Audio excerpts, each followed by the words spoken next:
काल civil line police station येथे 378/2026 कलमचा गुन्हा दाखल झाला। त्याच्यामध्ये सेक्शन 109(1), 324(4), 3(5) भारतीय न्याय संहितेप्रमाणे गुन्हा दाखल करण्यात आलाय।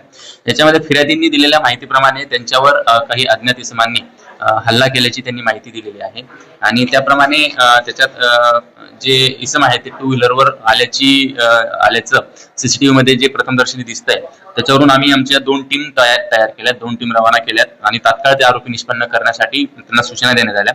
त्याचप्रमाणे सदर गुन्ह्यामध्ये एकूण 4 आरोपी निष्पन्न झाले। त्याच्यात हर्षल मंडलिक, चेतन खंडारे, सागर इंगळे आणि वैभव गोपनारे अशी यांची नावं आहेत। याच्यामध्ये जे आपल्याकडे सध्या अवेलेबल फुटेज आहेत त्याच्याप्रमाणे चौकशी केली असता त्याच्यामध्ये कुठल्याही प्रकारचा अग्निशस्त्र किंवा तलवारीचा वापर झाल्याचं दिसून येत नाहीये। गाडीवर जो वार करण्यात आलेला आहे तो मोठ्या घनानी हातोड्याने तो वार केलेला आहे।